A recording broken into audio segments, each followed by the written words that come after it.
Well, I don't know exactly when everyone is going to be listening to this episode of the Baker Fairburn Hockey Show, but the Baker Fairburn Hockey Show is live here just after 6 o'clock a.m. Morning Brew edition of the Baker Fairburn Hockey Show here on October 14th, 2025.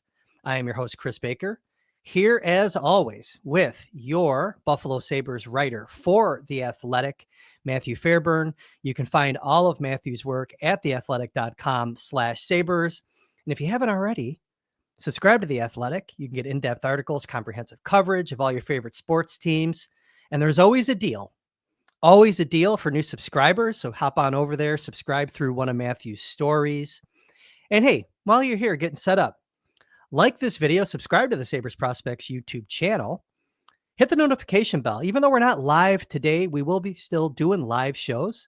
And if you hit that notification bell on the YouTube channel, you'll know when Matthew and I do go live. You can find the Baker Fairburn Hockey Show on Apple, Spotify, or wherever you get your podcasts. You could please leave a 5-star review. All right, Matthew, I hope you're awake. I am. I'm ready to go. I think this is the way, by the way. I love getting up early in the morning, getting my day started, talking a little hockey. And there's some, I don't know if it's hockey exactly to talk about today. I think it's almost like more of like a therapy session for followers of the Buffalo Sabres after they gotten off to an 0-3 start to the season. So just to quickly recap the pain that the team and its fan base has endured thus far. Started the season last Thursday with a 4-0 loss on home ice to the New York Rangers, followed it up with a pair of 3-1 defeats to Boston on the road. And then on Monday, on Indigenous Peoples Day or Columbus Day, if you're old school and don't care about the new school way of things, to the Colorado Avalanche.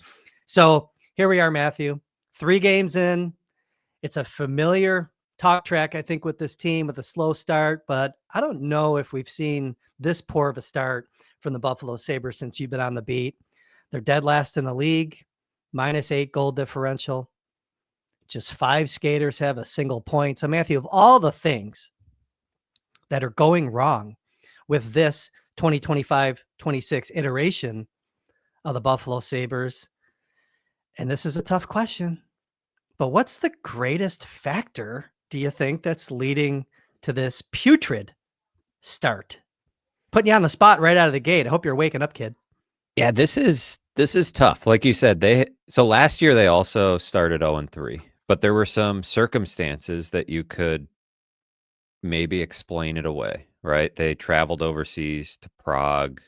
They weren't quite they weren't quite up to the test of being over there. Tough team in New Jersey. But I think even then we were sending up some red flags, right, about what this team was.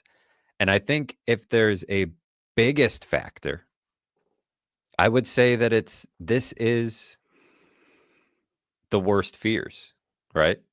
This is the worst fear. New Sabres, same as the old Sabres. And perhaps the lack of turnover or the lack of additions is maybe the biggest factor, because injuries might be the biggest factor, of course. Josh Norris in the third period of the first game goes down with what I would best describe as a non-contact injury. He was taking a face-off, fell awkwardly. Didn't really fall awkwardly, but he fell down as he was taking the face-off in pain. He's now going to miss roughly 2 months with an upper body injury, one that at first Lindy Ruff described as similar to one he's had in the past, but not related. So if we're drawing conclusions that maybe that's the oblique or something similar in the ballpark, either way, the guy they were counting on to be their number one center is now out for a couple of months, a couple of critical months, as we've outlined on this show before. They're without Zach Benson, who should return for game 4 against the Senators, but he had a freak incident, took a puck to the face in practice, and it led to him being hospitalized unexpectedly. And so he missed the first 3 games. They've been without prized acquisition Michael Kesselring, a top 4 defenseman. Owen Power missed 1 game with an illness. So that was 2 top 4 defensemen that they were without. Jordan Greenway's been out since the summer. Matthias Samuelsson missed last game and was banged up during camp. And then Ukko-Pekka Luukkonen, the starting goalie, has also been out for most of camp, had a brief appearance, and then left with another injury and has not played yet. Am I missing anybody? I don't think I am.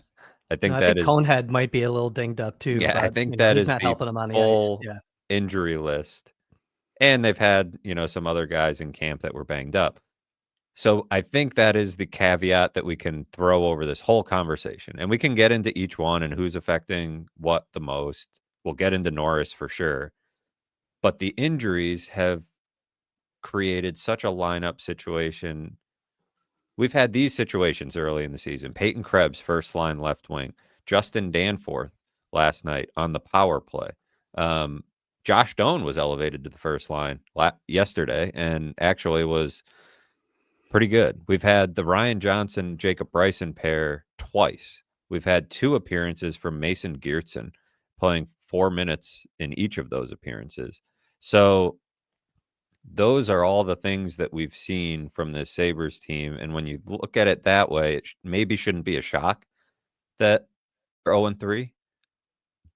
But I would say this is a roundabout way of getting to maybe the biggest problem with this team is the inability to overcome adversity, the inability to rise above and meet the challenge. Different problems in each game, but familiar problems. Saturday night, Lindy Ruff against the Bruins said it was some of the worst compete he's ever seen.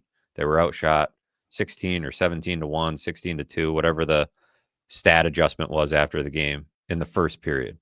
They had 3 shots in the third period against the Colorado Avalanche before they pulled their goalie, and they were losing 3-1. So no desperation. And they're disjointed. Whether it's one night it's breaking the puck out, they're disjointed. Another night it's, the offensive attack is just totally out of sync. It seems to not fit who these players are. So it's a lot of problems. And the injuries are a part of it. I won't dismiss the injuries, Mhm. but I also think it runs a lot deeper than that. If it were just injuries, then I don't think we would have a fan base as fed up already as they are, chanting for Kevin Adams to be fired on Monday. We saw a jersey thrown on the ice after the game. We've seen paper bags. I mean, it has gotten late quickly in Buffalo. It has. And, I think the injuries in the micro are certainly a major factor. There's no doubt about it. I mean, just watching the team play, you're missing a top 4 defenseman. You open the season missing your whole middle pair, missing a top 6 forward, then you lose your number 1 centerman. I mean, that does matter, but I'm not going to make excuses for it because in the bigger picture, it's the same old Sabres. Power play can't score a goal. The compete level is inconsistent at best, sometimes non-existent, frankly. And I'm tired of watching the team already 3 games in, if I'm going to be perfectly honest with you. The lack of intensity. I understand Tage scored a goal from 56 feet, probably lucky. I mean, maybe Pretty it's lucky. the beauty of shooting the puck and getting the puck on net, but which is basic hockey, but just too much inconsistency. But I do think that the injuries are a major factor with this team. Outside of Josh Doan, I don't know who's really been playing their ass off yet for the team, honestly, for a full 60 minutes every game. And I'm not Alex trying Lyon. to Alex Lyon, yeah. I mean, Okay, so what does that tell you though about the team? The 2 brightest spots for the team thus far are 2 guys that they brought in this 2 year, new brand guys. new to the room. Alex Lyon in net, who is allowing you to get over missing UPL. The And then UPL Josh injury to me Doan. is a non-factor because of the way Lyon has played. If you look at all the injuries though, like if we're saying, well, at least I am, I think I can probably get you there. Like in terms of the results, the injuries definitely matter. What one are they missing the most of those players before we get to all the other things that are going wrong for the Sabres right now? I kind of want to stay on the injuries real quick because I think it's important to know that this team could change a little bit of some of these outcomes if they do get some bodies healthy. I believe that. I think you could make a strong argument if we remove Norris from the equation because he was there for game 1. They're certainly Well, missing Norris. Yeah, he's yeah, probably the best. He's the best player who's injured. yeah, But what you're talking about with intensity and compete, Zach Benson, your top line left wing, who's supposed to be kind of the straw that stirs the drink, the forechecker, the playmaker. You know how they're missing it? Josh Doan brought a bunch of that on Monday, and it elevated that line in a big yeah, way. That line was much better. It was Tage Thompson in the middle, Josh Doan on the left, and Alex Tuck on the right. I don't know that Tuck and Thompson were excellent, but the line as a whole performed because of Doan, like in terms yeah. of chance share, high danger chance share, shot share. Like they were better because of him. And I would keep. It's tough to say I would keep him up there because Benson's coming back, but I would keep him in the top six for sure because I think he showed that he can elevate one of those lines. They're also missing Kesselring, but I mean they were in a 1-0 game until 5 minutes left against the Rangers, and they were 3-1 games in the other two games. Like they were keeping the puck out of the net hasn't been the issue. They have 2 goals, so I go to the forwards when I think about who they're missing most. Yeah, I think Benson, just from the optics of the team, like watching the Colorado game yesterday, and keep in mind, I thought that game, they started out, they were getting shots on goal. They weren't down 17-1 and 17-3 on the shots on goal tally in the first period. They actually came out. They were, I think, generating some offensive chances, getting some sustained pressure here and there. We saw some good shifts from that Johnson and Bryson pair. Things were kind of moving in the right direction. I think in the 3 games, though, the lack of in-game adjustments from the coaching staff is also a factor in the start that the Sabres have gotten off of. I think we can probably maybe get into that a little bit. But with Benson, though, it's really clear that the energy, winning a couple extra puck battles a period could change the complexion of some of these games. And that's what you'd get from Benson. But overall, though, I mean, they have to kind of change their style in game when teams are clogging areas of the ice and, forcing them to just keep dumping it in, but they're not chasing. That's not offense. Saw a lot of that yesterday later in the game. Like they're just packing it in. Was the coaching staff telling them to play a prevent and not go on the attack? Like what was going on there? You have to think that it's not just the players making that decision, because I'm sure that they do want to go. I think that they do, because look, you talked to Tage Thompson after the game. Should probably talk about that. Do you sense some frustration from the players? Like I know they're not happy, obviously, but what are they really upset with? It The went results or how they're being coached in the it, game? it went quickly from after game 1 to you know some laughs and some Jason Zucker saying I would have bet all my money we weren't going to go 82-0. It's just one game. Relax. Darlene, same type of message, to what we saw yesterday after the Colorado game, which was their 2 best players very clearly frustrated. The root of that frustration is a little bit of a guessing game, to your point. Are they frustrated with how they're playing? Are they frustrated with the questions we're asking? Are they frustrated with hearing their general manager, have people chanting for their general manager to be fired, people throwing jerseys on the ice, getting booed off home ice? Or to your point, are they a little bit frustrated? Rasmus Dahlin brought up a couple of times the plan, like on the power play. He's like, we need to have a plan. And he was not he was asked about winning puck battles. And he said, well, I think we need to have more of a plan, as far as knowing where the outs are and different things like that.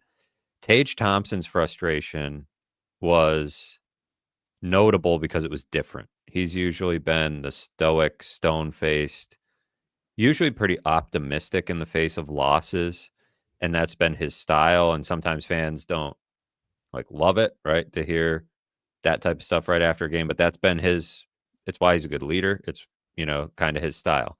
He was also reasonably optimistic after this one, but very clearly frustrated. Sort Mhm. of ended the scrum quicker with he's like, I'm sick of talking about the past. I'm sick of talking about, which Yeah. was funny because we've been talking for 3 minutes, and I don't know, these 3 games are the past, but they're also sort of the present. Like you're in this right now. But he was like, it's 3 games. You guys are acting like the world is ending, which I didn't quite think was the case either. But You know, Projecting. yeah, exactly. Right. Like that felt like, is that how the team is feeling? Right. Is that what he's feeling in the room? I felt Um, projection. yeah. Like, because the questions weren't like your season's over. It was just like, how has it gotten to this point this quickly? And but he did, sort of take the frame of, look, negativity breeds negativity, and we're in a hole and we got to get out of it. And I think even acknowledging that they're in a hole is, to me, like you said, the projecting of like feeling like, if it's only 3 games, it's almost not even a hole. For other teams, 0-3 is not a hole. 0-2 is not a hole, but it felt that way for this team because it's not just 3 games. It's 14 years. It's 300 plus games under this general manager. It's now, 85 games under this coach. And I'm glad you brought up the coach and these post game comments, because it's probably tied together. And it's not just Lindy Ruff, it's the whole staff. Yeah. But to be 0 for 11 on the power play, it's not all on coaching, but it is. If there's an area of the game that you can put a decent amount of it on coaching, the power play is one of those areas. Playing style, right? Like you mentioned, whether it's the players not fully engaged or excited or bought into this new way of playing, or whether it is, you know, they don't fit this style, either way, I view it as a coaching problem, right? We've seen the way the Florida Panthers won the Stanley Cup, right? A lot of dump and chase. Yeah. Emphasis on chase, right? You got to chase. You've got to have tenacious forecheckers. You've got to be able to retrieve pucks. And you've got to know how to set up your offense once you do that. This team is, a lot of these guys had their career years with rush offense. Yeah. Like, that's how they did it. And so, are you trying to fit a square peg into a round hole? And have we already seen, if you look at the roster, this mishmash of personnel moves that is trying to adapt to this playing style, right? Like Danforth and Doan, like these are guys that do get in on the forecheck, play hard. Um, Benson is obviously one of those guys that I think can fit that style of play. But does everybody fit the style of play? And do the guys who maybe don't perfectly fit it want to adapt and embody it? Like, have you seen Tage Thompson and Alex Tuck getting in hard on the forecheck Seen in some the first 3 drive-bys games? there. Yeah, I mean, I've seen Tage use his body a little bit, do a reverse hit to get some separation here and there, but not every shift. I think Tuck is still being economical, not necessarily laying his body on the line on the forecheck to soften up a defender. So the next time he comes in on the same play, the defender knows he's coming. I think some of these guys know that, Tuck's going to peel off, maybe go for the puck and keep himself in more of a defensive position to set up a back check. It's like the forecheck ends, and I don't know. There's definitely some concerns with the Sabres' best players, maybe not leading by example. And it's not always just physicality; it's playing mistake-free hockey. I mean, yesterday we saw Dahlin make that turnover. Byram doesn't get down. Like could have made a better play. I don't know if I don't want to say it was a lazy play, but I mean that was just an ugly play on the Cale Horrible Makar play goal, and by it started with your leader making an egregious turnover. careless pass. Like, he thought he was going to get a breakaway, but basically one touched it. It's like he didn't see Nichushkin there, who picked it off. And then Mm-hmm. maybe the more egregious part, to your point, Byram, best described as sloppy on that play. Yep. Rasmus Dahlin, best described post pass, I would say, as tired, right? He was like a minute and 20 into a shift. That's the generous interpretation of that. But if you watch, he's not moving his feet to get to either the puck carrier or Cale Makar. Yep. And Cale Makar shouldn't beat him to that spot. I know Cale Makar is one of the fastest guys in the league, but he shouldn't beat him to that spot because Dahlin has a jump. So that's a great point by you that the best players need to be leading by example in some of these situations. That was the game-winning goal. You're already Yeah. 0-2. You need, every point you can get. You need to get out of the funk before it gets worse. And you do that against a team that trying to chase against isn't a good formula. And you gave them, that little bit of room. I mean, even the McKinnon goal, the first one, it was like, you know, he's got so much time and space. It's unbelievable. And he's a ridiculous player. A lot of fun to watch. I mean, Yeah. but anybody who came yesterday, it's like good game to pick because if you could remove your emotion from it, you got to watch some world-class players on the other Yeah. side do their thing. And then Tuck took an embellishing penalty that negated a power play, led to a 4-on-4. Maybe it was a bad call. I mean, I think that was a bad call. I don't think, uh, yeah, but yeah. it leads to a 4-on-4, and that's 3-1. So, um, I didn't quite think. It's always funny when they call embellishing and the original penalty. So it's like clearly they weren't necessarily Yeah. embellishing Which one because, is it? Yeah. right, you agree that it was a trip. So, um, but yeah, the Darlene play was to me one of the bigger red flags because he does that stuff when he's frustrated. Now, and the reason that I brought up kind of the coaching first and then the players second is that I want to stay ahead of this with you this season and keep an eye on the body language after the games, but also during the games and on the bench. They're clearly in a funk. And Lindy has made it clear that, he'd be hard to play against coming into the season. Everything was kind of put on the table. Um,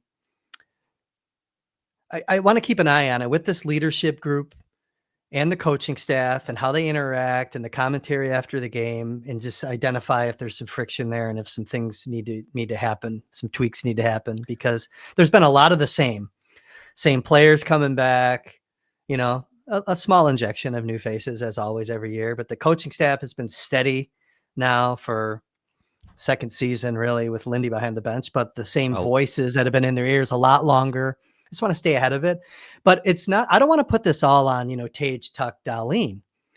The secondary layer of some veteran players haven't showed up either. I mean, you look at McLeod.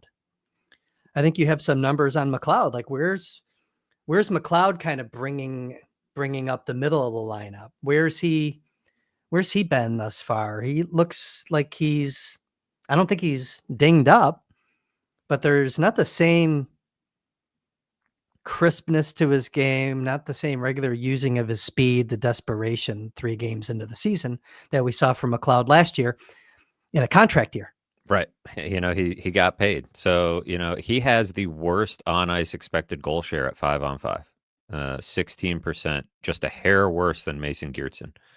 I think he's got at 5-on-5, 1 shot on goal and 2 shot attempts. They're getting out chanced, out everything when he's on the ice.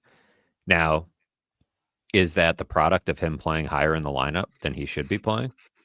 Maybe, but I also think the way he's playing is not nearly good enough. And he's among a cast of players who fall into that bucket, to your point, the secondary scoring. Jack Quinn, you know, milk carton so far. Yuri Yeah, Kulik, re-signed. Yeah. re-signed. Yuri Kulik was dealing with a training camp injury, so maybe you give him a little bit of a pass, but he has not been good enough either. Zucker's been pretty good. Doan's been pretty good. So you've got a handful of forwards going. I actually thought the fourth line last night. I keep saying last night. It was a day game. The Yeah. fourth line was pretty good. Kozak, Dunn, Malenstein. That was working. But again, that's not changing games for you. What'd they get, like 6 minutes at 5-on-5 or whatever? Like they didn't get a ton of ice time. But Kozak's playing well. In another year, people could cling to that. Yeah. Like he's a story that you would like to root for as a fan, but he is a footnote because so much else is going wrong, and the fourth line can only impact a game so much. Especially, part of the problem has been, Mason Geertsen played those first 2 games, played 4 minutes roughly in each game, got a penalty and won, was out on the ice for a goal at one point, I believe. Or maybe it was just a penalty that I'm thinking of. Either way, didn't impact the game. And he was brought in for a pretty clear purpose. And he was up against Matt Rempe on night one and didn't fight to spark the team. And Nikita Zadorov was talking Laughing at him. trash to him, basically Yeah. laughing at him in the Bruins game when the team really needed a spark and nothing. So it's like, why is he in the lineup? Take it a step further. Why is he on the NHL roster if he's not doing those things? And maybe even not just fighting, but like a big hit or getting into it after the whistle, like nothing. And so it's like that falls back on coaching as well to me.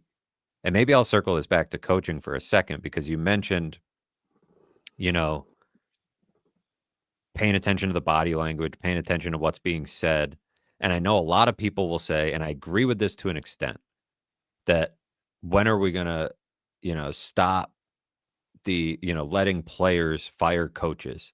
Like, put it on the players who aren't playing well enough, aren't playing hard enough. I agree with that to an extent, and this idea that, oh, we got to be, the Sabres have to fear when Dahlin and Tage are going to ask out. It's like, how about play your way? Like, you're part of this too. Figure it out, and maybe just stop letting guys demand their way out. Like, you signed a contract, you're going to play it out. Not trading you.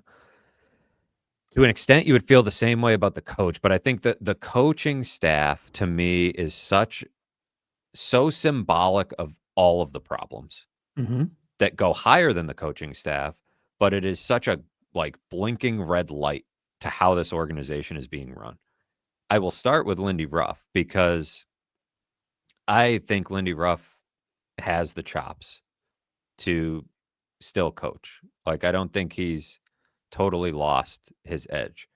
But the process by which they arrived at Lindy Ruff and the fact that he is not surrounded with a staff of his choosing, those are two huge red flags about how this team is being run.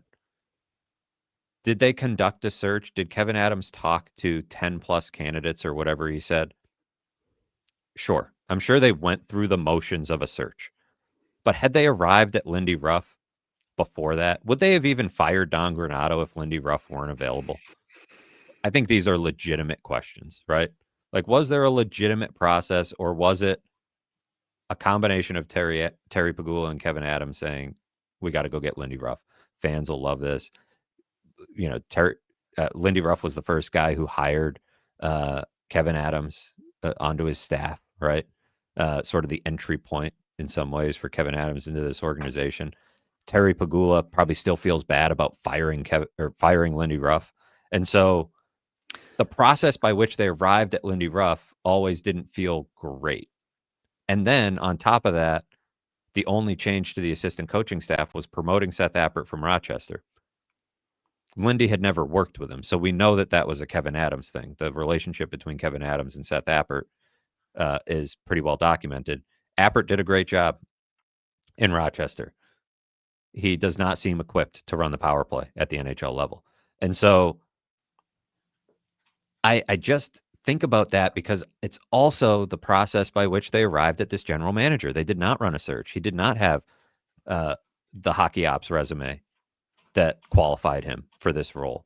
They haven't conducted a real general manager search since they hired Jason Botterill. They have not, I don't know, they have not gone truly outside the organization for a head coach since Ralph Kruger, right? Don Granato was an interim.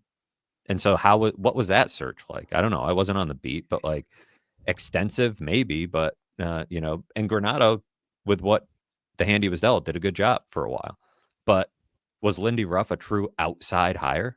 The first few years of the drought were under his watch, and you're bringing him back to try to end it like a movie, right? Like it's a movie. And so in another organization around the NHL, that would be the conversation. That would be the first lever you pull. Look at what Edmonton did a few years ago when they got off to an ugly start, fired the coach. Yeah, Coach went on a brings in crazy run. coach Yeah. brings in new coaches. The Bruins last year fired a coach. Was it the right move? It didn't exactly help them turn things around. But now they have a coach in place. They went and did a search and brought in a guy that, they're off to a pretty good start. They're at least playing inspired. And did they think about a coach that would fit the style of play that they had already built the team for? Did they think about that? Did they think about a coach who would maybe match the energy? Or was it just accountability? It's going to be harder. It's going to be an accountability is an interesting word. Now I'm going in all sorts of directions, but accountability is an interesting We word. don't know where to go with this conversation because you could talk about a million things. So keep going. Yeah. We don't hear the word accountability very often anymore. It was just sort of the buzzword of the summer, but like, where was the accountability last season? Because they brought back the same coaching staff, and we're led to believe it's because they believe that's the best coaching staff for the I job. wanted continuity, Lindy Continuity, said. which is what you say when That's you mediocrity. exactly continuity with a 14-year playoff drought. Continuity with some of these guys having been here for what, 4 or 5 years of it. No, you preserve continuity when things are going well. And while we're on the topic of accountability, because we didn't do a show after opening night, Kevin Adams was introduced as part of the introductions last year. He was not this year. Well, he was booed really bad last year. And, obviously wanted to avoid a similar scene this year. Yeah. The fans were being held accountable. True accountability would be standing up there and saying, you know what? If you really feel bad for the fans, let them have their moment. Let them give it to you. Wave Mm-hmm. and go back into the booth. Take it. So accountability, like, where is the accountability? To this point, people in the organization who have been held accountable over the last handful of years, Don Granato and Ed Gannon. Mm-hmm.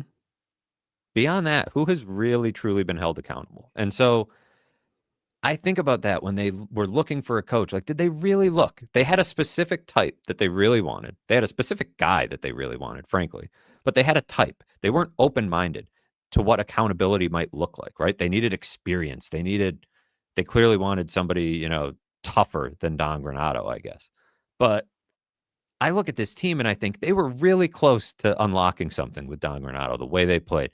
Did they need to play better defense? Yes, they did. But trading chances, being an attacking rush offense team, got them to within a point of the playoffs.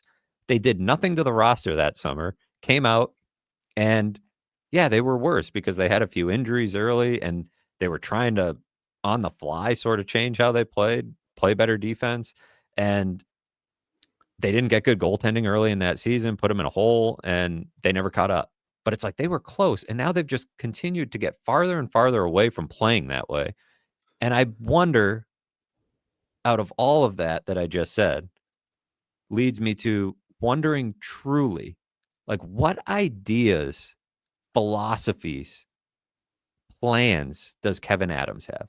Because one thing I think about with Don Granato that I enjoyed about him and covering him is that he would peel back the curtain and share, right? Which is always fun for, people in my business. But he had real theories and ideas about how to win. It didn't work, right? There's no sugarcoating that, but he had this idea and there was thought behind everything. And he studied the game and was like, Mm-hmm. I think if we can play this way or like develop players this way to score, because you can't teach that later. And if we play this way, like if we score at this rate, this is the league now. Like, he had ideas about where the league is going. He scouted in the league, something this general manager never did. Like, he had ideas, he believed in them, and he went after them.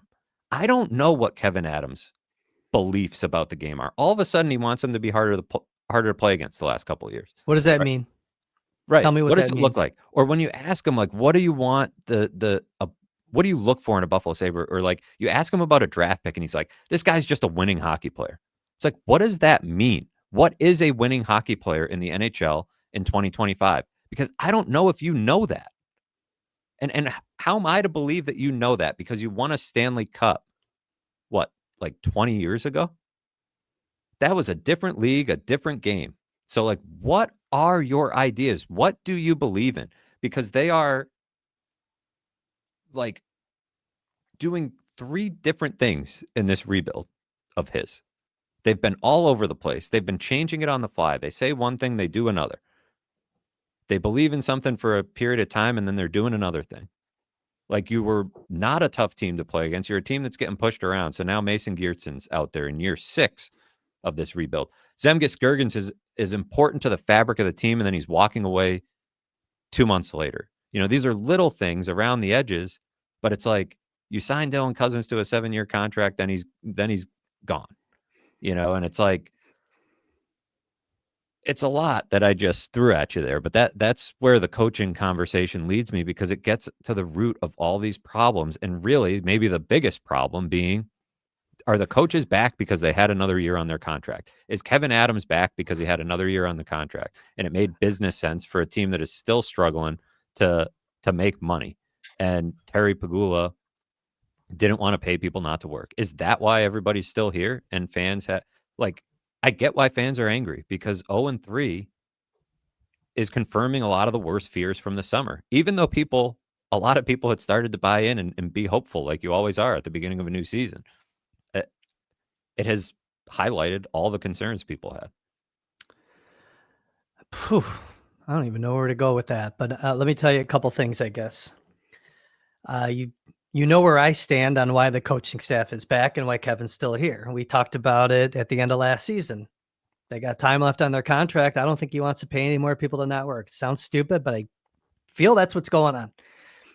It doesn't sound stupid. It sounds like that's what's going on. It sounds like the simplest explanation, because you can't explain it almost any other way. You can't explain it any other way. Number one, on the coaching, the reason I wanted to go to the coaching again, I want to kind of look at the players. I mentioned this before, just kind of see if there's friction, because the lack of effort, intensity, any employer, I've seen bad leaders in business. And when someone you report to someone that you don't like, your performance falls off. Are the players tuning out this staff? I want to keep an eye on that. I'm not accusing them yet. Well, and it's whether Go ahead. So on Granato succeeded the style matchmaking. Okay. The style of leader with the group. When the Granato was here, the Sabres were the youngest team in the league.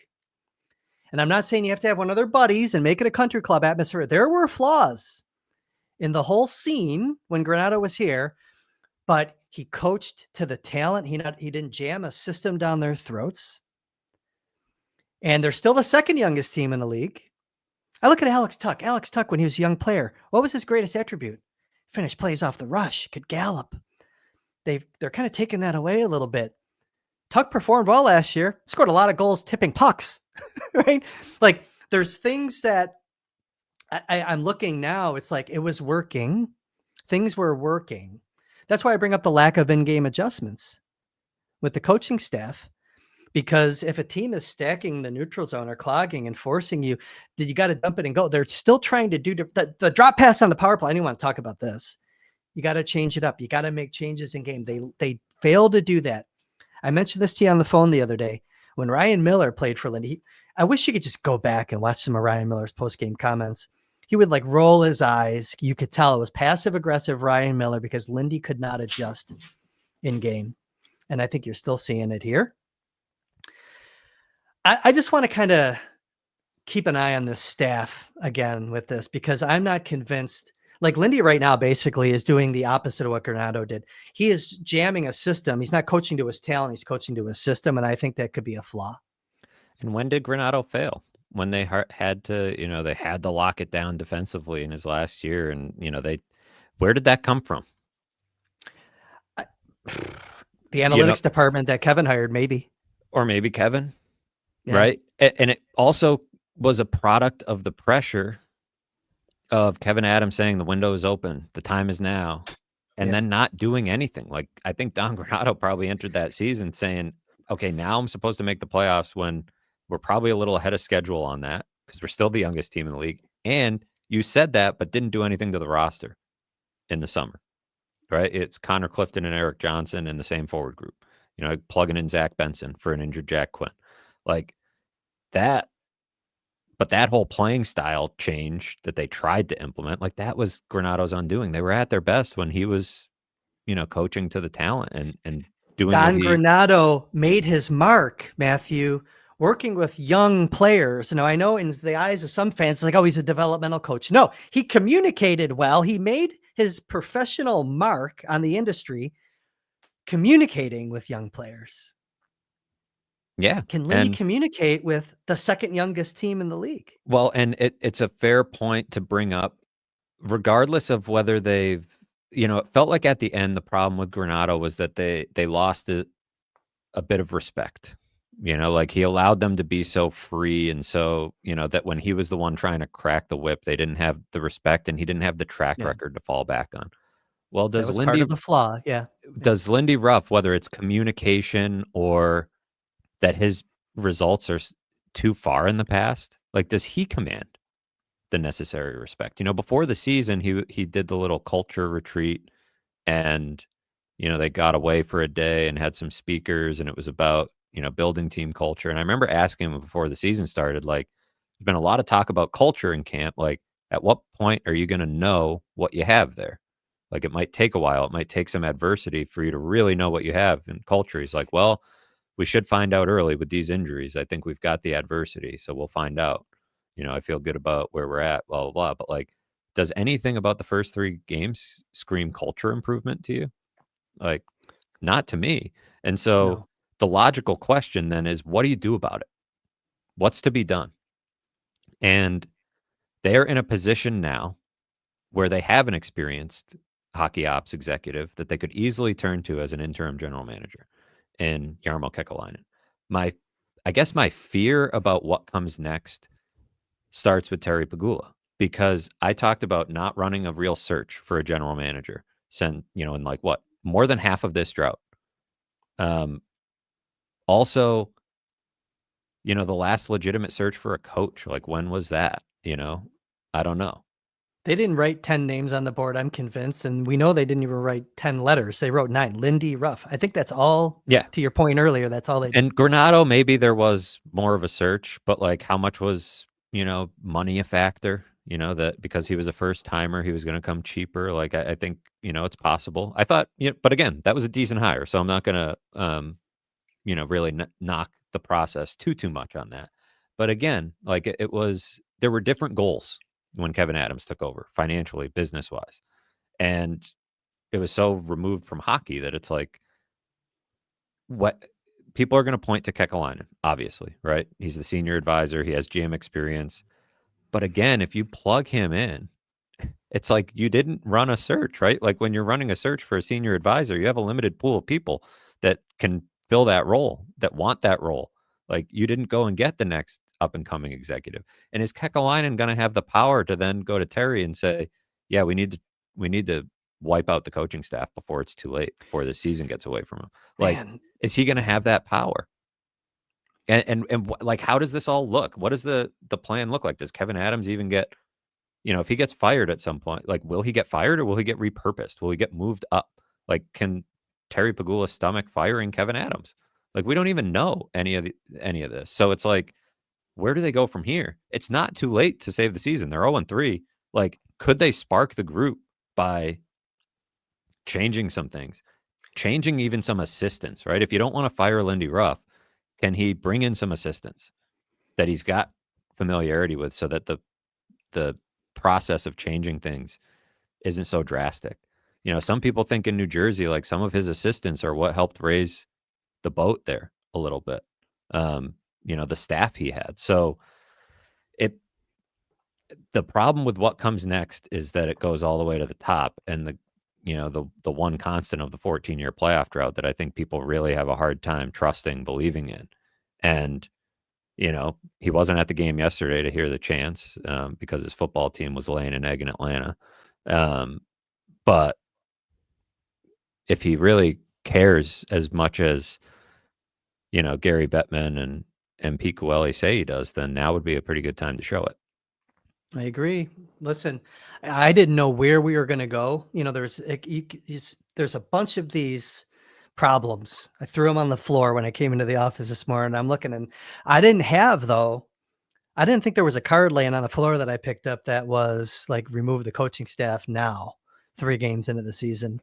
That's kind of where this conversation went. That's what I'm feeling anyways. I'm just like, wow, I didn't think that, because I thought, hey, we got to talk about Norris.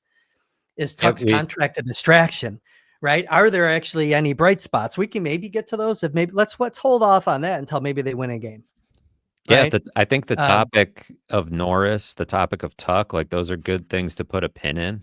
Yeah, But the overall, because like the Norris injury underscores some issues about their process of changing over the roster. Like you should have been prepared for Josh Norris to get hurt. yeah. I feel horribly for Josh Norris. Like he worked hard this summer and he looked great, but like it shouldn't be a shock that he got hurt. And I feel bad saying that, but like the history is the history. He arrived hurt. And so that underscores some of the process issues, I think, with this general manager. And the Tuck contract will be a great ongoing conversation. We've talked about it a bunch, but the reason you wanted to get him signed before the season is because of how quickly the vibe can change.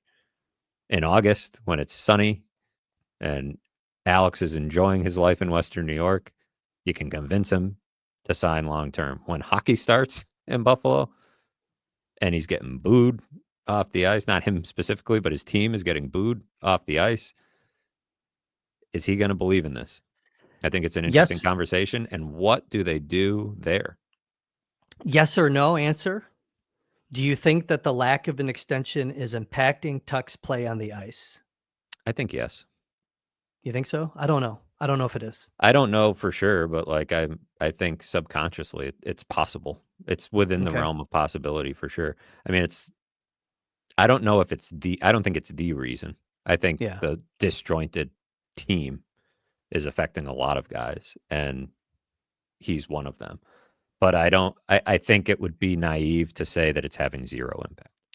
Look, and just like the injury issues are having a major impact, I'm not glossing over that, but I don't want to lead. I'm not going to come in here and, you know, lead with it, because they still have their best players out there that are playing a ton of time.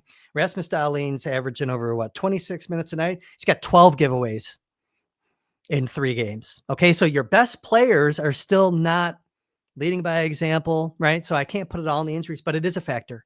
Benson, Kesselring are huge losses for this team right now that they haven't had. And Norris. I mean, and Norris. Like, it could have changed having a number one center. They Yeah. don't, they moved Tage Thompson back to center yesterday because Yeah. what other option do they have? Kulik's not going. Like, and you're going to go what? Kulik? You're going to go long term with Kulik, McLeod, Krebs, Kozak, or Danforth, Kozak. Like, that's not a winning center depth chart in this league. So, yeah, I think next up, we'll get another episode in shortly. Like, I think we should talk about Tuck and what the plan should be there and where he might be at. Like, I think that's a good conversation for another day because it feels secondary in a lot of ways to everything that we've seen in the first 3 games. On Benson, and we'll get out of here. But on Benson, scares me that they still have these like big guys that are still healthy. We've mentioned them already. And the 20-year-old kid, is the one that really seems to hurt. That's Well, we holding this said team back right now. it was the whole conversation when they traded Peterka. It's like, how you backfill him that? And it's Yeah. like, well, we think Benson can handle that, but like the next layer, what does that look like? And he goes down and he's 20, right? So like it's not Yeah. inconceivable. Like this was a freak injury, so it's not really anybody's fault. But some of these injuries, though, it's like Norris. There was a history. Greenway, there was a history, and that's one they've known about since the summer. Kesselring got hurt in a preseason game, and Lindy Ruff was saying, yeah, it's something he's been dealing with all camp. Why is he playing in the preseason, right? Yeah. So, the usage and the hard training camp, like how much did that factor into some of this stuff? And yeah, to be missing a 20-year-old who's undersized and theoretically could get banged up again over the course of an 82 game season because Yeah. he's 20 years old, like goes back to roster construction, goes back to the top. So it's going to be I didn't think we'd be having this type of conversation 3 games in, but hey, they play Ottawa on Wednesday and maybe they can change the narrative a little bit with a win on home ice. Yeah, we got to figure out where they go from here. They do have other options that are depth that we're not seeing right now. They called up Dunn. There's some talented guys that can maybe fill that creativity and that offensive gap that you now have down the middle with Norris. It's going to be fun to watch, see what they do.